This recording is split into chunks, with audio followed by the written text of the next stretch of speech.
Close your eyes now, let your breathing slow, and imagine stepping back through time. Not to a grand palace or a battlefield, but to something quieter. Something slower. A factory floor in Victorian England, where the air smells of oil and cotton dust, where machines hum in endless rhythm, and where ordinary people lived lives we can barely imagine today. Tonight we're going to walk through a single day, just one day, in a Victorian factory. We'll move slowly, gently, through the hours, and you'll drift along with the workers, feeling the weight of their world, until sleep finds you. So settle in, pull your blanket a little closer, and let's step into the past together. It begins before dawn. Always before dawn. The factory bell rings out across the narrow streets, a deep, iron sound that echoes off brick walls and cobblestone lanes. It's still dark outside. The sky is a heavy, bruised gray, and the gas lamps flicker weakly in the cold morning air. You can see your breath as you step out into the street. You are one of hundreds, maybe thousands, walking in the same direction, moving like a slow river of wool coats and worn boots. No one speaks much. It's too early.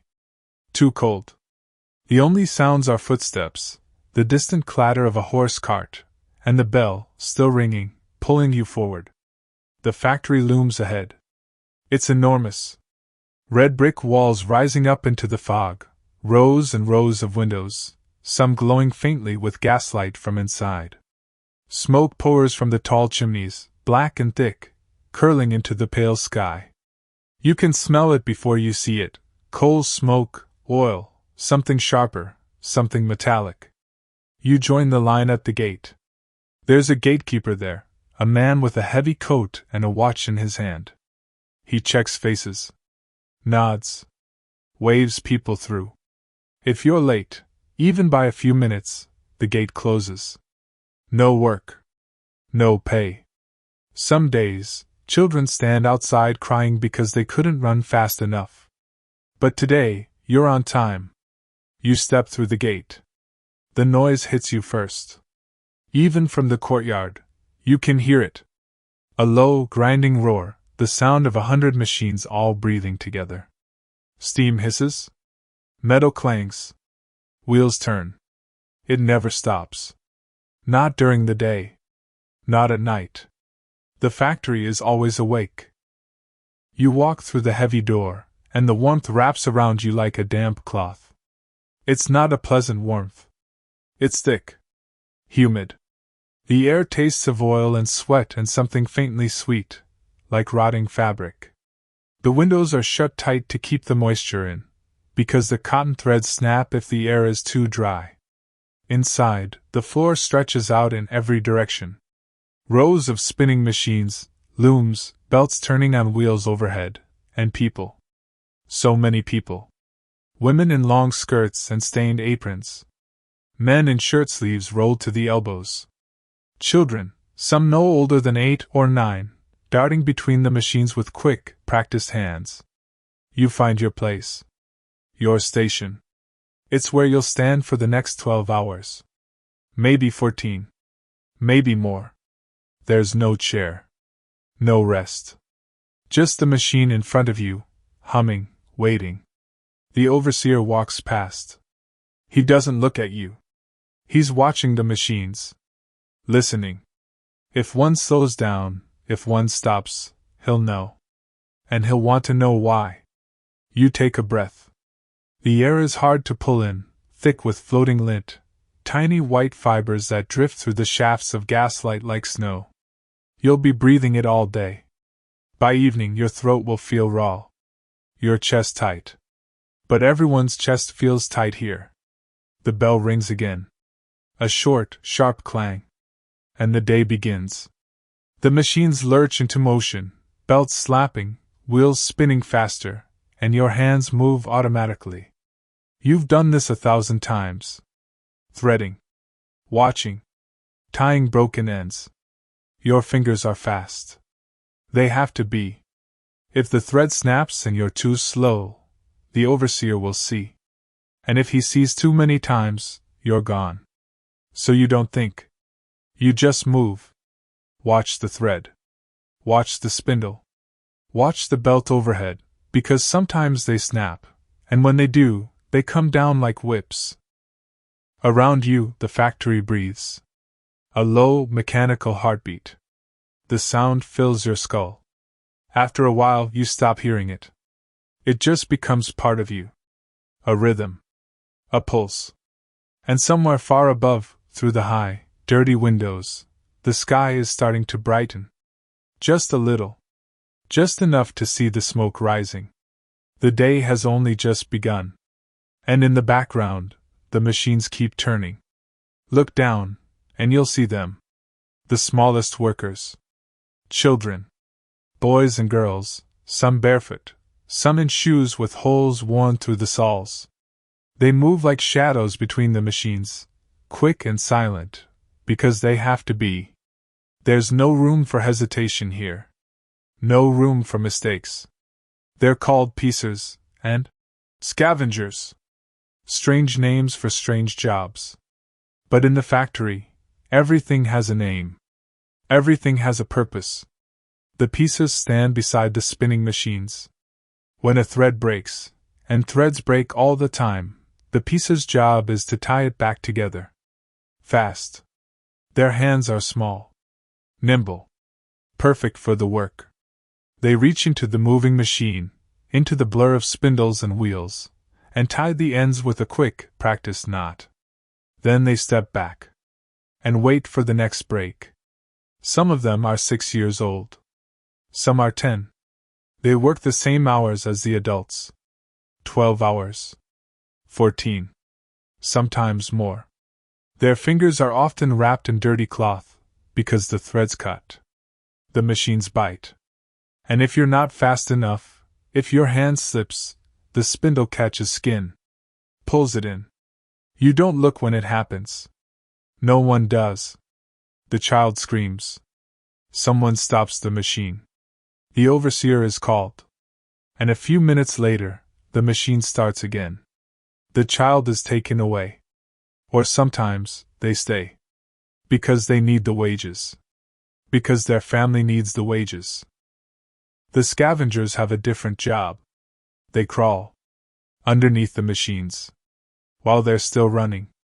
The floor is covered in loose cotton fibers, scraps, bits of thread and oil-soaked dust. It clogs the gears. Slows the wheels. So the scavengers crawl beneath, sweeping it out with their hands, with little brushes, gathering it into baskets. It's dangerous. The machines don't stop. The belts turn overhead. The wheels spin just inches above their heads. If you stand up too soon, if you forget where you are, the machine will catch you. It happens. Not often. But enough that everyone knows someone who didn't come home. And still, the children crawl. Because the work must be done. Because there's no one else small enough to fit. You watch a boy, maybe 7, sliding under the loom near your station. His face is smudged with oil. His hands black. He moves carefully, slowly, like a cat in tall grass. He knows the rhythm of the machine. Knows when to move. When to freeze. He emerges on the other side, dragging a basket of cotton waste behind him. He doesn't look up. Doesn't smile. He just empties the basket into a bin, and crawls back under again. There's a girl at the next row. She's tying threads. Her fingers move so fast you can barely see them. Tie. Pull. Tie. Pull. Over and over. Her eyes are half closed. Not from tiredness, though she must be tired, but from concentration. She's learned to work without thinking. To let her hands remember. The overseer walks past. He stops. Leans down. Says something sharp. The girl flinches, but her hands don't stop. She nods. Keeps working. He moves on. No one speaks to the children much. There's no time. No breath for talking. And besides, what would you say? They know the work. They've known it since they were old enough to walk. Some of them are orphans. Some have families waiting at home. Some sleep in the factory itself, in corners, in attics, curled up on piles of cotton waste because it's softer than the street. They don't complain. Complaining gets you dismissed. And dismissal means hunger. Means cold. Means something worse. So they work. And the machines keep turning. You glance at the windows. The light outside is brighter now. Morning is settling in. The factory is fully awake. Every wheel spinning. Every loom clattering. Every child moving in their own small orbit around the machines. You wonder, briefly, what they dream about. If they dream at all. Or if sleep is just another kind of darkness. Another stretch of time between one shift and the next. But there's no time to wonder long. Your thread snaps. You tie it. The wheel turns. The rhythm pulls you back in. And somewhere below, beneath the looms, a child crawls through the dust, sweeping, always sweeping. The factory hums on. Take a breath. A slow one. Do you feel it? The weight of the air? In a Victorian factory, the air isn't just air. It's something else. Something heavier. Something you can almost taste. Cotton dust hangs in every shaft of light. Tiny white particles, so small you can barely see them, drifting like snow in a snow globe. They float. They settle. They never leave. You breathe them in. All day. Every day. At first, it tickles your throat. Makes you cough. But after a few weeks, a few months, you stop noticing. Your body adjusts. Or it pretends to. The cough becomes part of you. A low, rattling sound that everyone makes. In the mornings. At night.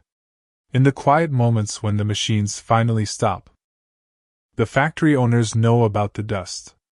They call it fly. As if it's something harmless.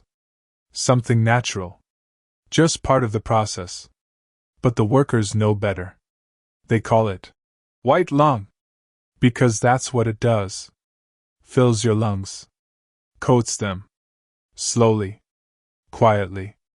Until breathing becomes harder. Until you can't walk up a flight of stairs without stopping. Some workers tie cloth over their mouths. Handkerchiefs. Rags. Anything to filter the air. But it doesn't help much. The dust is too fine. It slips through. Finds its way in. And besides, the overseers don't like it. They say it makes you look weak. Unreliable. So most people just breathe. And cough. And keep working. The windows are kept shut. Sealed tight. Because the cotton needs moisture. Needs warmth. If the air is too dry, the threads snap. The machines jam. Production slows.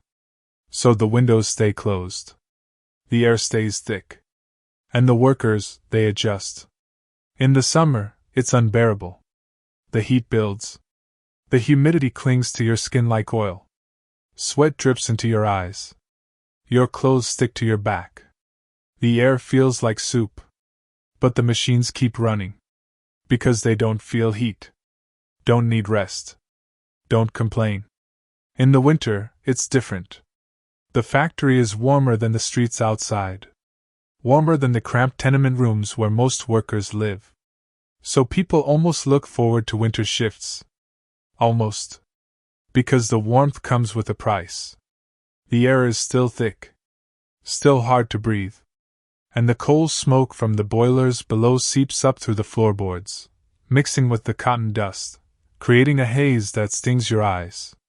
You see it in the older workers. The ones who've been here 10 years. 20. Their faces are pale. Hollow. Their breathing shallow. Some of them cough so hard they have to stop working. Lean against the machines. Hold their ribs. Wait for it to pass. And it does pass. For a while. But it always comes back. There are no doctors in the factory. No nurses. If you're hurt, if you're sick, you go home. Or you keep working. Most people keep working. Because missing a day means missing wages. And missing wages means your family doesn't eat. So you breathe the dust. You swallow the cough. You wipe your eyes when they water. And you keep moving. The machines don't care if you're tired. Don't care if your chest hurts. They just keep turning. Keep demanding.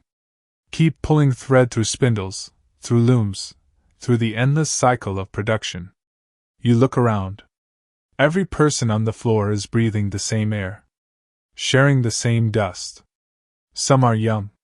Some are old. Some have been here a week. Some a lifetime.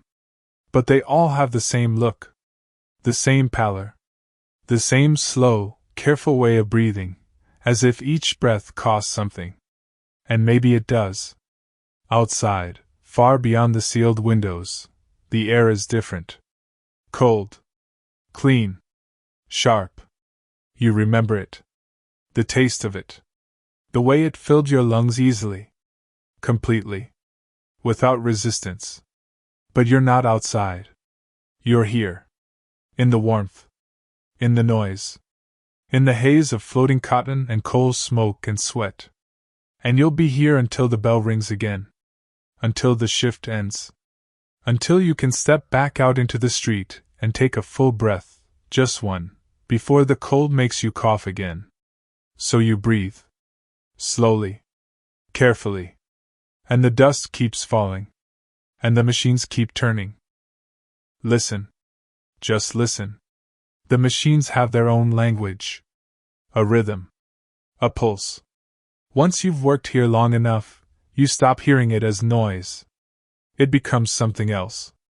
A heartbeat. A song. A steady, unchanging current that carries you through the hours. Clatter-clack. Clatter-clack. Clatter-clack. That's the loom. The weaving machine. Its wooden shuttle flies back and forth, faster than your eye can follow. It's hypnotic. Almost beautiful. The threads rise and fall. The shuttle darts through. And slowly, inch by inch, fabric appears. Cotton cloth. Plain. Sturdy. Endless. You could watch it for hours. And you do. Because that's the job. Watch the threads. Watch the tension. If something goes wrong, if a thread snaps, if the shuttle jams, you have to fix it. Immediately. No hesitation. The machines don't wait. Further down the floor, you hear the spinning frames. A higher sound. A whirring hum. Hundreds of spindles turning at once. So fast they blur. The thread feeds through, twisting, tightening, winding onto bobbins. It's delicate work. Precise. The machines were built for it. Designed by engineers who never set foot on a factory floor. But the machines aren't gentle. If your hand slips, if you reach in at the wrong moment, the spindle catches. Pulls. Breaks bone. Some workers are missing fingers. Missing parts of fingers. They hold their hands in strange ways, adapted, learned. They keep working. Because the machines keep turning. You hear a loud clang. Someone's dropped a tool. The sound echoes.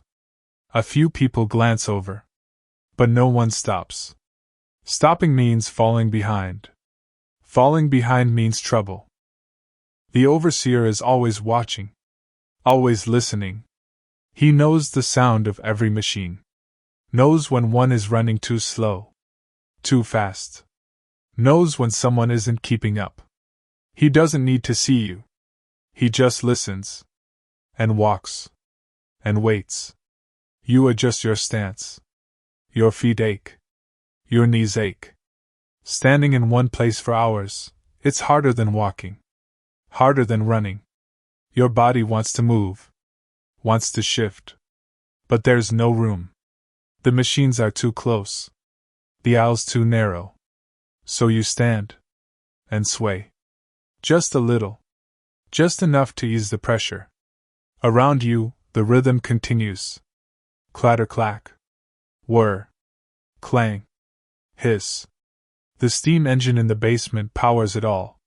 You can't see it, but you feel it. A low rumble beneath your feet. A vibration that travels up through the floorboards, through your legs, into your chest. It's always there. Even when you leave. Even when you lie down to sleep. You still feel it. A phantom pulse. Some workers say the factory has a heartbeat. That it's alive. That it breathes through the machines and eats through the workers. It's a joke. A dark one. But no one laughs. Because maybe it's true. The hours blur together. Morning becomes midday. Midday becomes afternoon. There's no clock you can see. No bell to mark the time. Just the light through the high windows, shifting, fading, growing dim. You know it's been hours. Many hours. Your legs are numb. Your hands move on their own. Tie. Pull. Watch. Tie. Pull. Watch. The rhythm takes over. Your mind drifts. You think about nothing. Everything. You think about home. About sleep. About food. But mostly, you just float. The machines hold you. Carry you. You become part of them. Another cog. Another wheel. Your movements synchronized with the belts and spindles and shuttles. You don't fight it. Fighting makes it harder. You just let go. Let the rhythm take you. Clatter-clack. Clatter-clack. Clatter-clack. A woman near you starts to sway. Her eyes are half closed. She's been here since dawn. Maybe longer. She stumbles. Catches herself. Keeps working. No one helps. Everyone is too busy. Too tired. You wonder if you look the same. Hollow. Distant. Moving without thinking. Probably. The light through the windows is gold now. Late afternoon. The shift is almost over. Almost. But almost is still hours away. So you breathe. You sway. You let the machines pull you along. And somewhere deep below, the steam engine rumbles on. The factory breathes. And so do you. Finally, the bell. Not the end of shift bell. Not yet. Just the meal bell. A short, sharp clang that cuts through the noise. The machines slow. Not all of them. The factory never fully stops. But enough. Enough that the roar softens. Becomes bearable. You step back from your station. Your legs almost buckle. They've been locked in place for so long, standing, swaying, that they've forgotten how to walk. You take a step. Another. Your knees creak. Your feet throb. But you move. Everyone moves. Slowly. Like a tide pulling back. The meal break is 30 minutes. Sometimes less. Sometimes the overseer shortens it. Says production is behind. Says you'll make up the time later. But you never do. 30 minutes. That's all. You shuffle toward the edge of the floor. There's no canteen. No dining room. You eat where you are. On the floor. On crates. Leaning against the machines. Some people sit on the stone steps outside, but it's cold today. And the bell doesn't give you time to go far. You reach into your pocket. Pull out a small bundle. Cloth wrapped around bread. Stale bread. Hard bread. You bought it yesterday. Or maybe the day before. It doesn't matter. Bread is bread. You tear off a piece. Chew slowly. Your jaw aches. Your teeth hurt. But you chew. Because this is all you have until tonight. Until the shift ends. Until you can go home and eat whatever's waiting.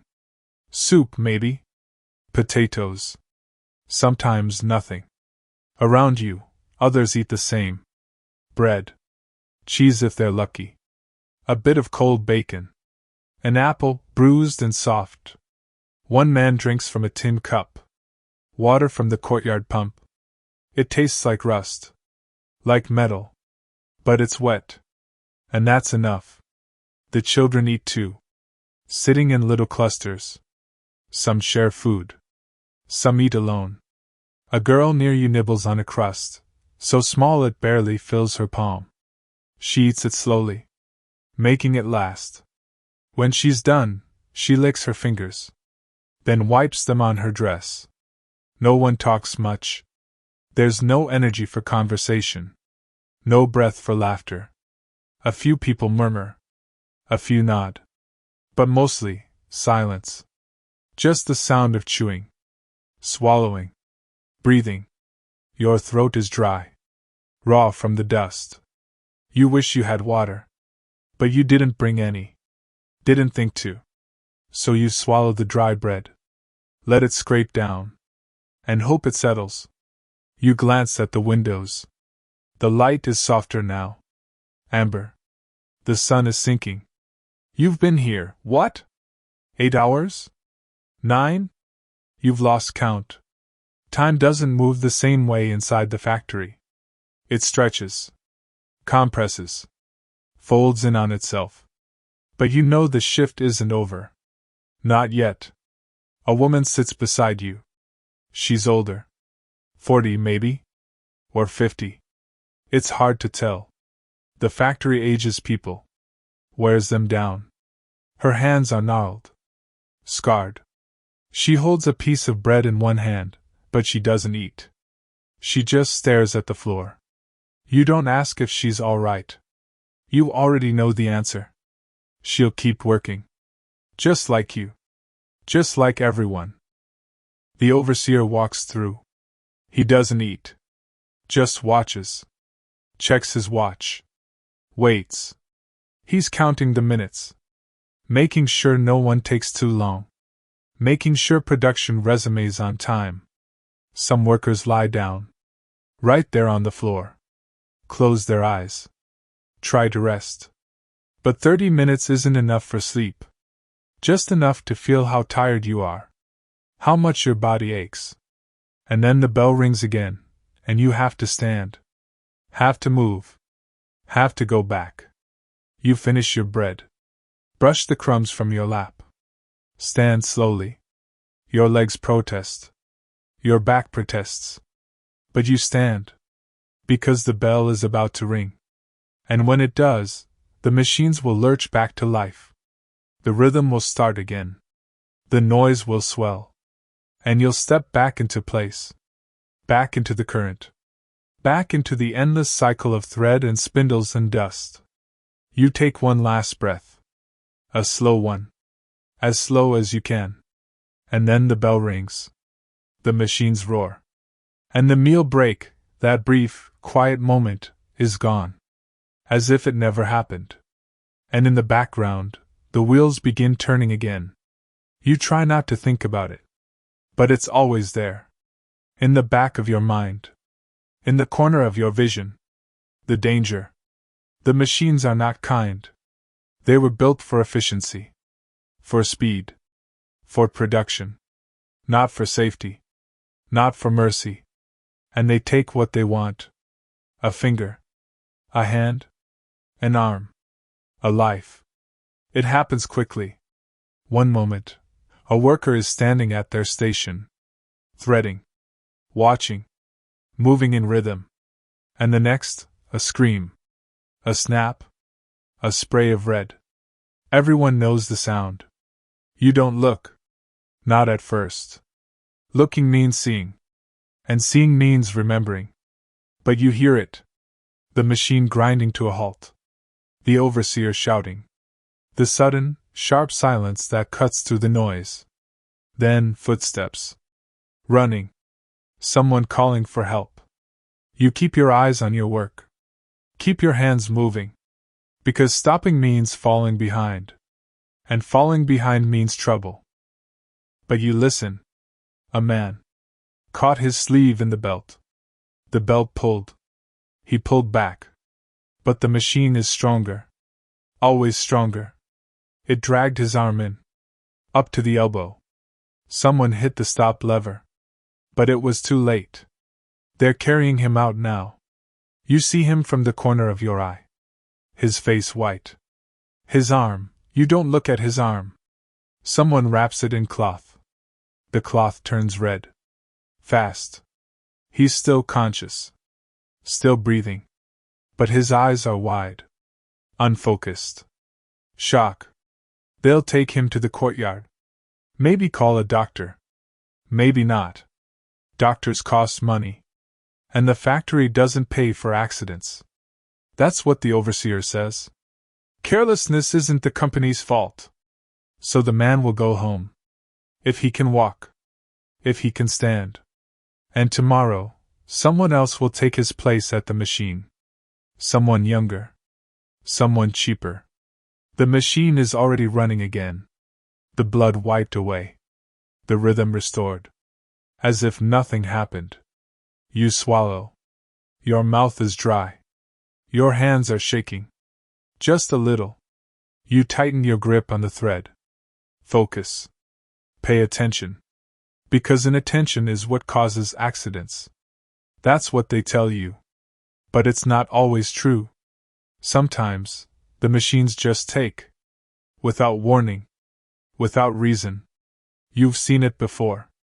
A woman's hair caught in a spinning wheel. She didn't tie it back properly. Or maybe she did. Maybe it just slipped. The wheel grabbed. Pulled.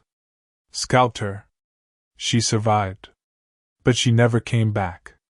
You've seen children lose fingers. Crushed between gears. Sliced by flying shuttles. They cry. They scream. And then they're gone. Sent home. Replaced? Some don't survive. Some are pulled in too far. Too fast. And the machine doesn't stop until someone makes it stop. There are no guards on the machines. No barriers. No shields. The belts run overhead, exposed. The gears turn, open. The wheels spin, unprotected. Because guards slow production. Guards cost money. Guards get in the way. So the machines run free. And the workers, they learn to be careful. Learn to be fast. Learn to be afraid. Fear keeps you alive. You glance at the machine in front of you. It hums. Innocent. Patient. But you know better. You've seen what it can do. You've heard the screams. You've watched the blood soak into the wooden floor. So you don't lean too close. Don't reach too far. Don't let your mind wander. Not for a second. Because a second is all it takes. The overseer is walking again. He's calm. Unbothered. He's seen it all before. Seen worse. To him, accidents are just delays. Interruptions. Something to be logged. Reported. Forgotten. He stops near your station. Checks the thread. Nods. Moves on. You exhale. Slowly. The hours stretch ahead. Still so many hours. Still so much time. And every moment, every breath, you're aware of the machines. The belts. The wheels. The sharp edges and crushing gears and relentless motion. You think about the man who was carried out. Wonder if he'll live. Wonder if he has a family. Wonder if they'll manage without his wages. But you can't think too long. Can't afford to. Because the machines are still turning. And you're still here. And the only way out is to keep working. Keep watching. Keep moving. And hope.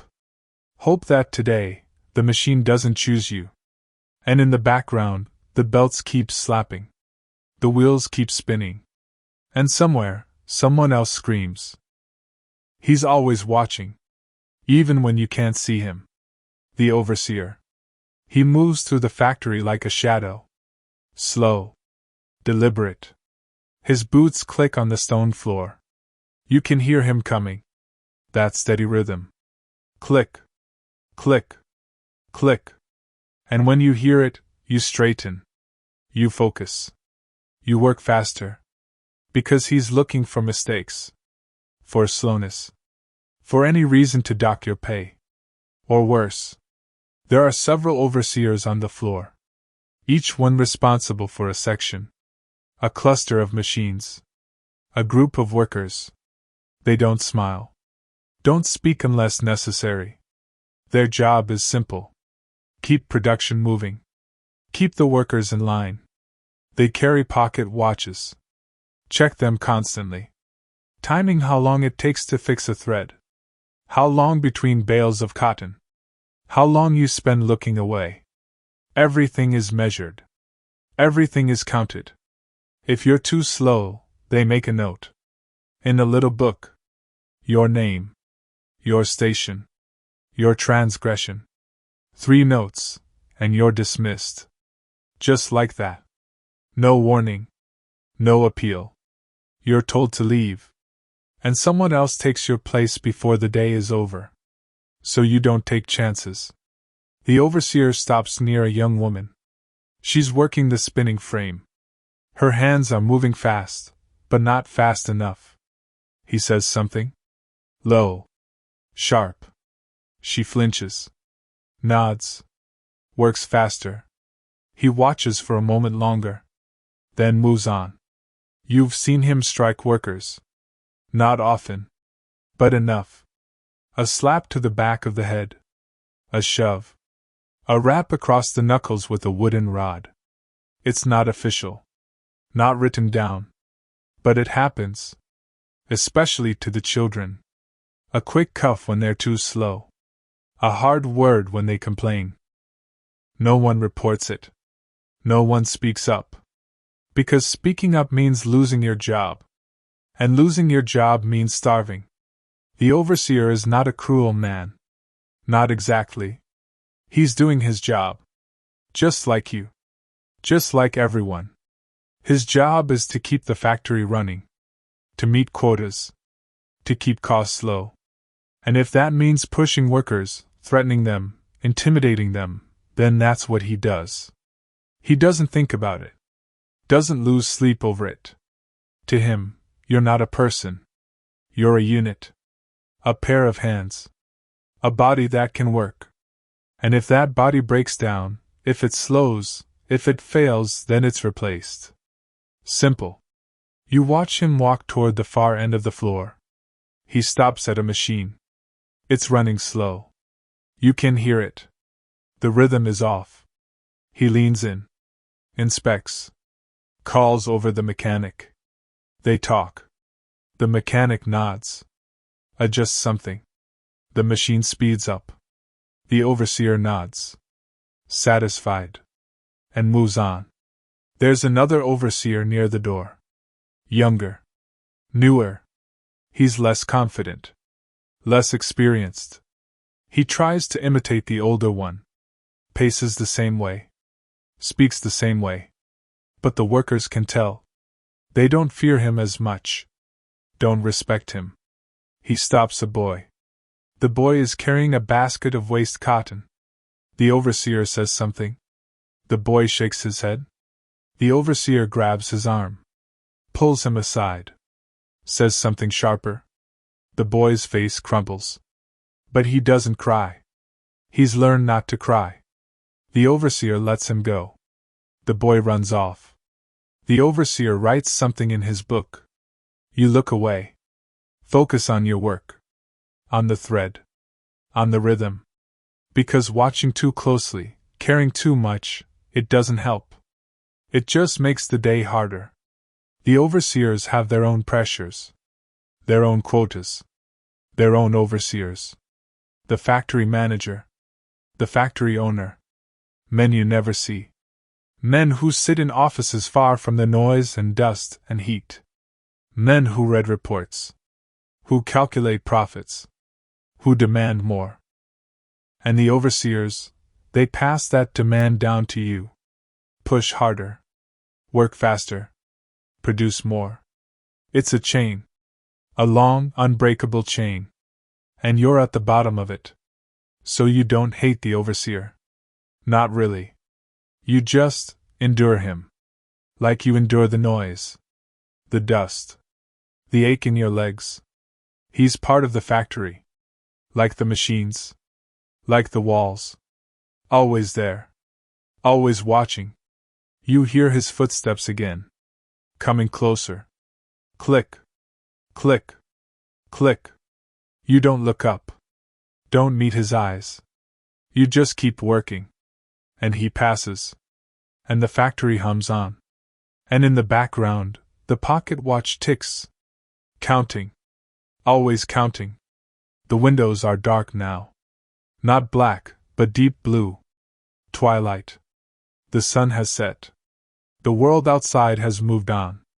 But inside, the factory is still awake. Still working. Still breathing.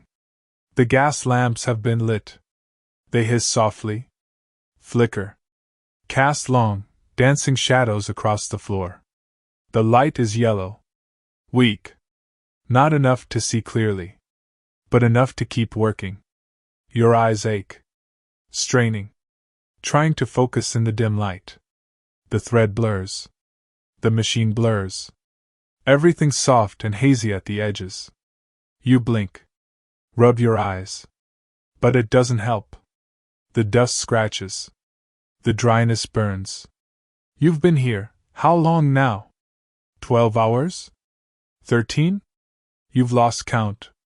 Time doesn't mean anything anymore. Just the rhythm. Just the work.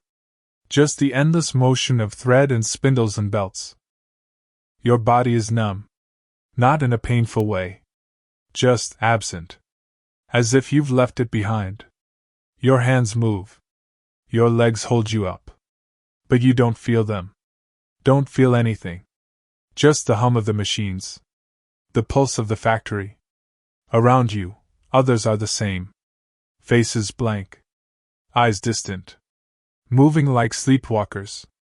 Like ghosts. A woman near you sways. Catches herself. Keeps working. Her breathing is shallow. Fast. She's been coughing all day. A wet, rattling cough. But she doesn't stop. Doesn't sit. Because sitting means losing time. Losing wages. You wonder if she'll make it home tonight. Or if she'll collapse here. On the floor. It's happened before. People just drop. Exhaustion. Hunger. Sickness. And the overseer comes. Checks. Calls for someone to carry them out. And the machines keep running. The factory doesn't care if you're tired. Doesn't care if you're sick. It just takes. And takes. And takes. Until there's nothing left. You glance at the clock on the far wall. High up. Near the rafters. The hands are barely visible in the gaslight. But you can make them out. Just barely. 2 more hours. Maybe 3. It feels impossible. Like trying to climb a mountain with no peak. But you've done it before. You'll do it again. Because you have no choice. The shift will end when the shift ends. Not a moment sooner. You adjust your stance. Shift your weight. Your feet are swollen. Throbbing. You can feel them pressing against your shoes. Tight. Painful. But you don't take them off. Because once they're off, you won't get them back on. The thread snaps. You tie it. Automatic. Practiced. You don't even look. Tie. Pull. Watch. Tie. Pull. Watch. The rhythm carries you. Cradles you. You let it. Because fighting is too hard. Thinking is too hard. You just drift. The gaslight flickers. Dims. Then brightens again. Someone must be adjusting the valves downstairs. The light changes the shadows. Makes them jump. Stretch. You see shapes in them. Faces. Figures. But when you look, they're gone. Just shadows. Your mind is playing tricks. Exhaustion does that. Makes you see things. Hear things. You've learned to ignore it. Learn to trust only the thread. The machine. The rhythm. A bell rings. But not the end bell. Just a signal. Something for the overseers. You don't know what it means. Don't care. You just keep working. The factory is quieter now. Not silent. Never silent. But softer. The workers are too tired to make noise. No talking. No coughing. Just the machines. And the hiss of the gas lamps. And the slow, steady breathing of 100 people too exhausted to move. You think about home. About your bed. About lying down. About closing your eyes. But home feels far away. Like a dream. Like something that doesn't exist. Right now, there's only this. The factory. The machines. The endless work. You take a breath. Slow. Deep. As deep as the dust will allow. And you keep going. Because that's all you can do. The light fades further. The shadows grow. The night presses against the windows. And inside, the factory glows. A small, flickering island of light and noise in the darkness. And you are part of it. One small piece. One small thread in the great, turning machine. And in the background, the gas lamps hiss. The wheels turn. And the factory breathes. You can feel it now. The end. It's close. Not here yet. But close. Like a light at the end of a tunnel. Faint. Distant. But real. The workers feel it too. You can see it in the way they move. A little faster. A little more alert. The exhaustion is still there. The numbness. The ache. But underneath, a flicker of hope. One more hour. Maybe less. You glance at the clock again. The hands have moved. Slowly. Painfully. But they've moved. The end of the shift is near. You straighten your back. Stretch your fingers. They're stiff. Cramped. You've been holding thread for so long, they've curled into claws. You flex them. Try to loosen them. But they resist. It doesn't matter. Just a little longer. The overseer walks past. Slower now. Even he looks tired. His coat is unbuttoned. His watch is still in his hand. But he's not checking it as often. He knows the day is almost done. He stops. Looks at your work. Nods. Moves on. You exhale. Around you, the machines are still running. Still spinning. Still weaving. They don't tire. Don't slow. They'll keep going long after you're gone. Through the night. Into tomorrow. Forever. But you're almost free. A child near you stumbles. She catches herself on the machine. Her eyes are half closed. She's been here as long as you. Maybe longer. She's so small. So young. But she keeps working. You want to help her. To say something. But you don't. Because there's nothing to say. She knows the job. Knows the rhythm. She'll make it. Or she won't. That's how it is. The gaslight flickers again. The shadows shift. You're used to them now. They don't bother you. Nothing bothers you. You're too tired to be bothered. You just exist. Moving through the final hour like a current. Like water flowing downhill. No thought. No resistance. Just flow. Your thread snaps. You tie it. The machine hums. You watch. The bell turns. You wait. Tie. Pull. Watch. Over and over. And then, finally, the bell. The end of shift bell.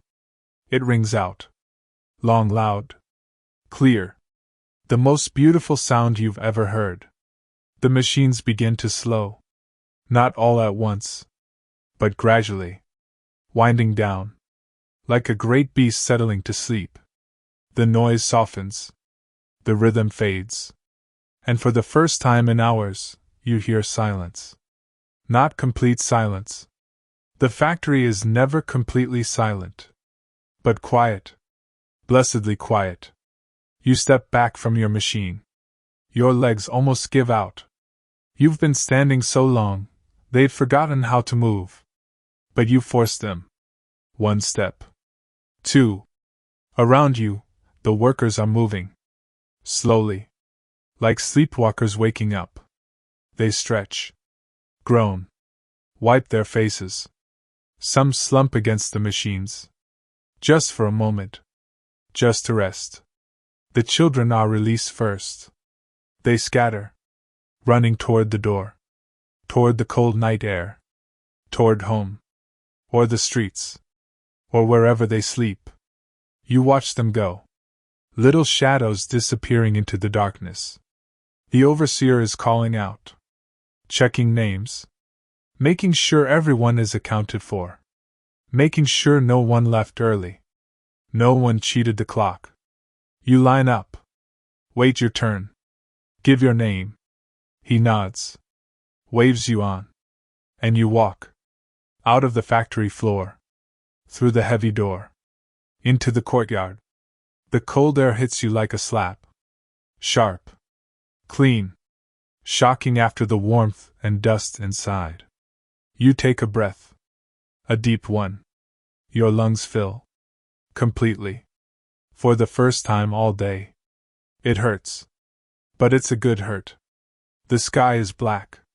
Starless. The gas lamps along the street flicker. Workers pour out of the gate. A river of tired bodies. Moving slowly. Silently. Toward home. You join them. One more shadow among many. Your feet drag. Your body aches. But you're walking. You're free. For now. Tomorrow, the bell will ring again. And you'll be back. Standing at the same machine. Breathing the same air. Moving through the same rhythm. But tonight, you'll sleep. And that's enough. You glance back. Just once. The factory looms behind you. Red brick.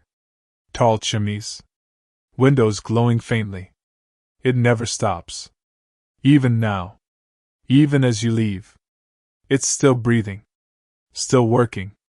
Always working. You turn away. And walk into the night. And in the background, far behind you, the machines hum on. The streets are dark. Narrow. The gas lamps barely touch the shadows. You walk with the others. A slow procession. No one speaks. There's no energy left for words. Your feet hurt. Every step is an effort. But you keep moving. Because home is close. Just a few more streets. A few more turns.